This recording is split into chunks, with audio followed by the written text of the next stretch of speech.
Deux concurrents ont été sanctionnés pour avoir triché au cours de la solitaire du Figaro. Regarde cette vidéo pour savoir ce qui s'est passé. Mayday, Mayday, Mayday.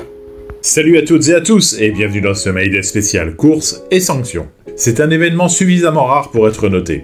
Deux concurrents de la solitaire du Figaro Paprec ont été sanctionnés après avoir triché au cours de l'épreuve.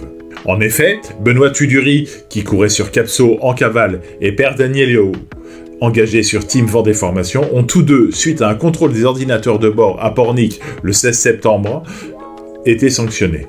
Les deux concurrents ont téléchargé, pour courir à la compétition, des fichiers GRIP de prévision météo, leur permettant ainsi d'obtenir des avantages conséquents sur d'autres concurrents qui, eux, n'avaient pas accès à ces informations. Benoît Tudury a reconnu disposer à bord de son bateau d'un second téléphone mobile utilisé pour télécharger au cours de la solitaire du Figaro Paprec ces fichiers.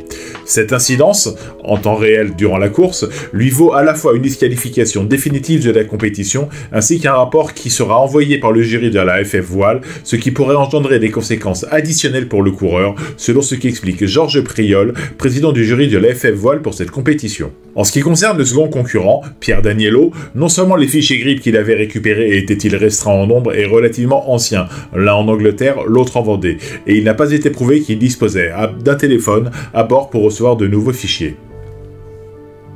C'est ce qui explique que le skipper de Team Vendée Formation ne soit sanctionné que de disqualification des étapes 2 et 3 de la course. Il rétrograde ainsi de la 9e à la 28e place au classement général et crédité du temps de sa dernière étape auquel 3 heures sont ajoutées.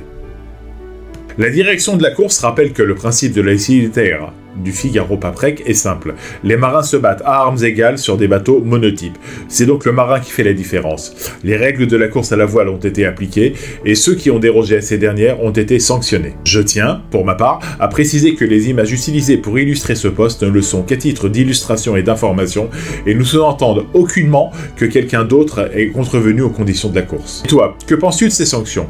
Est-ce que tu les trouves justes et adaptées ou au contraire est-ce que tu trouves que la course gagnerait en ouvrant ce principe de fonctionnement?